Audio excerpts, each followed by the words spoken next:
বাংলাদেশ সীমান্তে অত্যন্ত সংবেদনশীল এবং সামরিক দিক থেকে ঝুঁকিপূর্ণ ড্রোন ব্যবহার করা শুরু করতে পারে ভারতীয় সীমান্তরক্ষী বাহিনী বিএসএফ, ঠিক যেমনটা তারা করে থাকে পাকিস্তান সীমান্তে। এতদিন বিএসএফ বাংলাদেশ সীমান্তে অনুপ্রবেশ এবং চোরাচালান রোধ করতে নেত্রা, সুইস কিংবা নিনজার মতো ভারতের তৈরি ছোট, হালকা এবং সহজে বহনযোগ্য মাইক্রো বা মিনি ড্রোন ব্যবহার করে আসছিল। কিন্তু পশ্চিমবঙ্গে বিজেপি সরকার গঠনের পর এবার সীমান্ত জুড়ে কৌশলগত ও গভীর নজরদারি চালু করতে ইসরায়েলের তৈরি রুস্তুম ও সার্টারের মতো ড্রোন ব্যবহার করা হতে পারে। এক্ষেত্রে ভারতীয় সেনাবাহিনীর জন্য বিশেষভাবে তৈরি করা কৃত্রিম মেধাভিত্তিক ড্রোন কালভৈরবও যুক্ত করা হতে পারে। প্রশ্ন হলো, ভারত সরকার বাংলাদেশ সীমান্তে এতটা যুদ্ধংদেহী মনোভাব নিয়ে নিরাপত্তা ব্যবস্থা জোরদার করছে কেন? অন্যদিকে পশ্চিমবঙ্গে অবৈধ অনুপ্রবেশের অভিযোগে আটক বাংলাদেশি ও রোহিঙ্গা নাগরিকদের নিজ দেশে ফেরত পাঠানোর প্রক্রিয়া আরও সংগঠিত করতে রাজ্যের প্রতিটি জেলায় হোল্ডিং সেন্টার গড়ে তোলার উদ্যোগ নিয়েছে বিজেপি নেতৃত্বাধীন পশ্চিমবঙ্গ সরকার। অবৈধ বাংলাদেশিদের ধরে এসব হোল্ডিং সেন্টার বা আটক শিবিরে রাখা হবে। ভারতের অন্যান্য রাজ্যেও এ ধরনের হোল্ডিং সেন্টার গড়া হয়েছে গত এক বছরে, তবে পশ্চিমবঙ্গে এই উদ্যোগ প্রথম নেওয়া হলো। পশ্চিমবঙ্গের রাজ্য সরকারের এই সিদ্ধান্তের পরদিনই উত্তর চব্বিশ পরগনার বসিরহাটের হাকিমপুর সীমান্তে তৈরি হয়েছে অস্বাভাবিক পরিস্থিতি। সেখানকার সীমান্তে দেশে ফেরার আশায় সেখানে জড়ো হয়েছে শতাধিক বাংলাদেশি। বিস্তারিত জানতে চলুন যাওয়া যাক বিশ্লেষণে।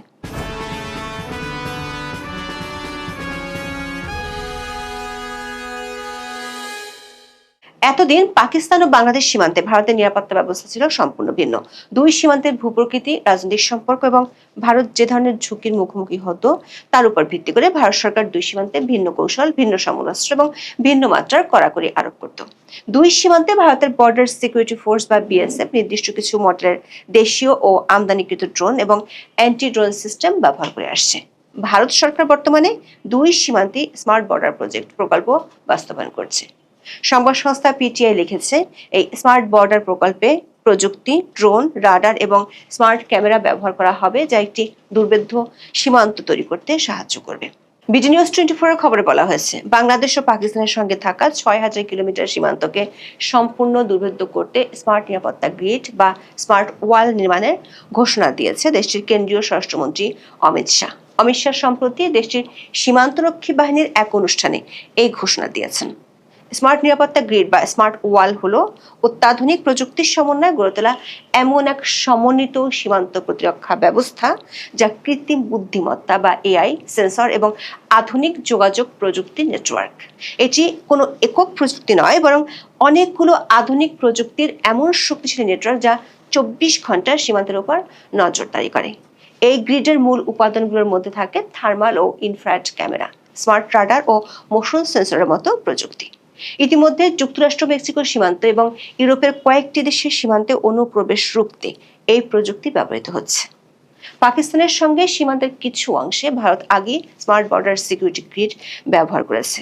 এই প্রকল্পের আওতায় ভারতের মহাকাশ গবেষণা সংস্থা আইএসআর এর সহায়তায় বিশেষভাবে তৈরি ড্রোন মাউন্টেড রাডার সিস্টেম যুক্ত করা হচ্ছে, যা কুয়াশা, বৃষ্টি বা ঘুটঘুটে অন্ধকারেও দুই সীমান্তের যে কোনো অবৈধ নড়াচড়া রিয়েল টাইমে বিএসএফ কন্ট্রোল রুমে পৌঁছে দেয়। পাকিস্তান সীমান্ত তুলনামূলক বেশি ঝুঁকিপূর্ণ হয় এখানে ভারী এবং অত্যন্ত আধুনিক যুদ্ধংদেহী ও নজরদারি ড্রোন ব্যবহার করা হয়। এর একটির নাম হলো হিরান। এটি ইসরায়েল থেকে কেনা একটি অত্যন্ত শক্তিশালী এবং দীর্ঘ সময় আকাশে উঠতে সক্ষম একটি ড্রোন। এটি পাকিস্তান সীমান্ত জুড়ে কৌশলগত ও গভীর নজরদারির জন্য ব্যবহৃত হয়। এছাড়া ভারতের প্রতিরক্ষা গবেষণা সংস্থার নিজস্ব প্রযুক্তিতেও তৈরি ড্রোন তপস বা রুস্তম 2 পাকিস্তান সীমান্তে দীর্ঘক্ষণ ধরে হাই রেজলিউশন ছবি ও গোয়েন্দা তথ্য সংগ্রহে নিয়োজিত থাকে। ইসরায়েলের তৈরি সার্টার ড্রোনটি প্রতিকূল আবহাওয়ায় এবং রাতে পাকিস্তান সীমান্তে নিখুঁত নজরদারি চালাতে ব্যবহৃত হয়। এই সীমান্তে চোরাচালান রোধে বিশেষ করে পাঞ্জাব সীমান্তে বাজ আক নামে একটি বিশেষ কাউন্টার ড্রোন সিস্টেম ব্যবহার করা হয়। এটি দিয়ে পাকিস্তান থেকে আসা চোরাচালানি ট্রেনগুলোকে মাঝ আকাশে জ্যাম বা ধ্বংস করে দেয়। অন্যদিকে বাংলাদেশ সীমান্তে এতদিন অবৈধ অনুপ্রবেশ এবং চোরাচালান রোধ করতে মূলত ভারতের তৈরি ছোট, হালকা এবং সহজে বহনযোগ্য মাইক্রো বা মিনি ড্রোন ব্যবহার করা হতো। যেমন হালকা কোয়াডকপ্টার ড্রোন, নেত্রা ও ট্যাকটিক্যাল ড্রোন, সুইস ব্যবহার করা হচ্ছে। এছাড়া ইমার্জেন্সি নজরদারির জন্য নিনজা ড্রোন ব্যবহার করা হয়। সূত্রগুলো বলছে, পাকিস্তান সীমান্তে যে ধরনের সামরিক ড্রোন ব্যবহার করা হয় সেগুলো এখন থেকে বাংলাদেশ সীমান্তে ব্যবহার করা হবে। দুই সীমান্তের জন্য ভারত সরকার নতুন একটি ড্রোন তৈরিরও উদ্যোগ নিয়েছে। ভারতীয় সেনার বহরে সামিল হতে চলা পাইলট বিহীন এই ড্রোনটির সাংকেতিক নাম হলো কালভৈরব। এর নকশা তৈরি করেছে বেঙ্গালুরুর flying West defence and aerospace বা FWODA। সম্প্রতি একটি বিবৃতিতে বেসরকারি প্রতিরক্ষা সংস্থাটি জানিয়েছে, কালভৈরব এর বাণিজ্যিক উৎপাদন হবে পর্তুগালের ওই সংস্থাটির নাম স্কেচ পিক্সেল LDA। চতুর্থ প্রজন্মের মার্কিন লড়াকু জেফ F-16 যাদের তৈরি যন্ত্রাংশ ব্যবহার করা হচ্ছে। ভারতীয় সামরিক সরঞ্জাম নির্মাণের ইতিহাসে এই ঘটনা প্রথম। কালভৈরব মাঝারি উচ্চতায় 30 ঘন্টা ভেসে থেকে 3000 কিলোমিটার উঠতে পারে। সাথে 5 কেজি বিস্ফোরকও বহন করতে পারে কালভৈরব। মূলত একসঙ্গে ঝাঁক বেঁধে হামলা চালিয়ে শত্রুকে ছত্রভঙ্গ করে দেওয়ার উদ্দেশ্যে এর নকশা তৈরি করেছে বেঙ্গালুরুর সংস্থাটি।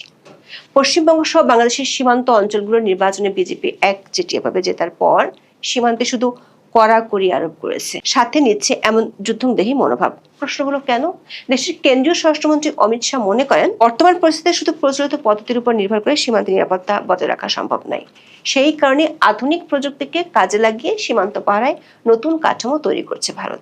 সে কারণে নির্বাচনের আগে দেওয়া ঘোষণা অনুযায়ী এরই মধ্যে বাংলাদেশ সীমান্তে কাঁটাতারের বেড়া দেওয়ার জন্য পশ্চিমবঙ্গ সরকার BSF এর কাছে জমি হস্তান্তর প্রক্রিয়া শুরু করেছে। শিলিগুড়িতে 120 একর জমি দিয়েছে, সাথে চালু করেছে ডিটেক্ট ডিলেট ডিপোর্ট নীতি। মানে ভারতে বাংলাদেশ থেকে অবৈধ অনুপ্রবেশকারীদের ধরে পুলিশ BSF এর কাছে হস্তান্তর করবে, BSF তাদের তুলে দিবে বাংলাদেশের সীমান্তরক্ষী বাহিনী BGBর কাছে। অভিযানে যেসব অবৈধ অনুপ্রবেশকারী বিশেষ করে বাংলাদেশি ও রোহিঙ্গারা ধরা পড়বে তাদের আটক রাখার জন্য পশ্চিমবঙ্গের প্রতিটি জেলায় হোল্ডিং সেন্টার বা আটক শিবির তৈরির নির্দেশ দিয়েছে পশ্চিমবঙ্গ সরকার। জেল থেকে সাজার মেয়াদ শেষে ছাড়া পাওয়া যেসব বিদেশি নাগরিকরা নিজ দেশে প্রত্যর্পিত হওয়ার জন্য অপেক্ষায় রয়েছেন তাদেরও ওই সব হোল্ডিং সেন্টারে রাখা হবে।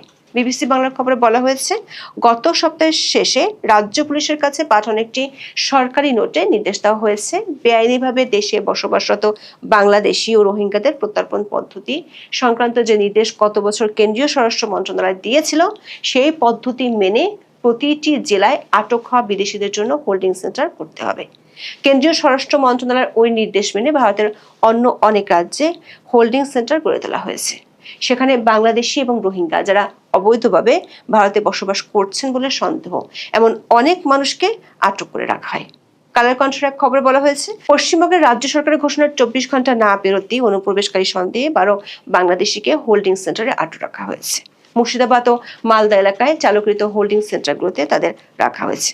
25 মে মালদার ইংরেজবাজার হোল্ডিং সেন্টারে আপাতত রাখা হয়েছে 9 বাংলাদেশিকে। আটকদের গাজল এলাকা থেকে চিহ্নিত করা হয়েছে। সন্দেহভাজন 9 বাংলাদেশের মধ্যে 3 জন মহিলা ও 6টি শিশু রয়েছে। এর আগে সোমবার সকালে মুর্শিদাবাদের সন্দেহভাজন 3 বাংলাদেশিকে আটকের খবর পাওয়া গেছে। এদেরকে লালগোলার পদ্মা ভবনের 3 তলায় চালু হওয়া হোল্ডিং সেন্টারে রাখা হয়েছে। BBC বাংলার খবরে বলা হয়েছে, পুশব্যাকের প্রথম ধাপই হলো এই হোল্ডিং সেন্টার। এদিকে এই হোল্ডিং সেন্টার চালুর খবর চাওয়া হওয়ার পর থেকে উত্তর 24 পরগনার বসিরহাটের হাকিমপুর সীমান্তে তৈরি হয়েছে অস্বাভাবিক পরিস্থিতি। গ্রেপ্তার এড়াতে বাংলাদেশে ফিরে যাওয়ার উদ্দেশ্যে ওই সীমান্তে জড়ো হয়েছেন শত শত মানুষ। চ্যানেল 24 এর খবরে বলা হয়েছে, 25 মে থেকে মূলত হাকিমপুর সীমান্তে বাংলাদেশে যাওয়ার জন্য অনুপ্রবেশকারীদের ভিড় দেখা গেছে। বাংলা নিউজের খবরে বলা হয়েছে, বাংলাদেশে ফেরার অনুমতি পেতে BSF এর চেকপোস্টের সামনে ট্রলি, ব্যাগপত্র এবং নারী ও শিশু সহ অপেক্ষা করছেন তারা। সীমান্ত এলাকায় কেউ প্লাস্টিক পেতে বসে আছেন, কেউ আবার লাইনে দাঁড়িয়ে রয়েছেন। একই দৃশ্য দেখা গিয়েছিল সোমবারও। সীমান্ত সংলগ্ন একটি ছাউনিতে প্রায় 100 জন বাংলাদেশি জড়ো হয়েছিলেন। বাইরে অপেক্ষায় ছিলেন আরো 30 থেকে 40 জন। এ বিষয়ে পশ্চিমবঙ্গের মুখ্যমন্ত্রী শুভেন্দু অধিকারীকে প্রশ্ন করেছিলেন সাংবাদিকরা। উত্তরে তিনি বলেছেন, জলদি জলদি ভাগো। দর্শকে জলদি জলদি ভাগো নীতির সাথে বাংলাদেশ সীমান্তে সবচেয়ে হাই প্রোফাইল ড্রোন জড়ো করতে যাচ্ছে ভারত সরকার। পরিকল্পনা হলো নিরাপত্তার জন্য পুরোপুরি অত্যাধুনিক যুদ্ধ সরঞ্জাম দিয়ে ভারতের চিকেন স্নেকের নিকটবর্তী সীমান্তকে মুড়ে ফেলা। এরই মধ্যে এসব এলাকায় পরিত্যক্ত 5টি বিমান ঘাঁটিকে সচল করা হয়েছে। এমনকি ভারতের ক্ষেপণাস্ত্র এনে মহড়াও দেওয়া হয়েছে। এখন পাকিস্তান সীমান্তের মতো হাই প্রোফাইল এআই ড্রোন যুক্ত করা হবে বহরে। সূত্রগুলো বলছে, দুটি খবর ভারত সরকারকে ভাবিয়ে তুলেছে। একটি হলো চীনের সহায়তায় তিস্তা ব্যারেজ প্রকল্পের কাজ করার কথা, অন্যটি হলো চীন ও পাকিস্তানের যৌথ প্রযুক্তিতে তৈরি J-17 থান্ডার ব্লক 3 যুদ্ধবিমান কেনার খবর।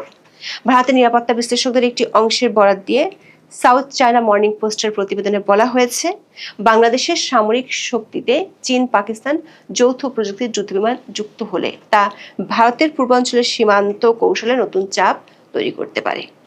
বাংলাদেশ J-17 ব্লক 3 যুদ্ধবিমান সংগ্রহের দিকে যেভাবে এগোচ্ছে, তাতে আঞ্চলিক সামরিক ভারসাম্যে উল্লেখযোগ্য পরিবর্তন আসতে পারে বলেও তাদের ধারণা। এরই মধ্যে এই বিমানের একটি আধুনিক কম্ব্যাট সিমুলেটর বা প্রশিক্ষণ সরঞ্জাম গ্রহণ করেছে বাংলাদেশ বিমান বাহিনী।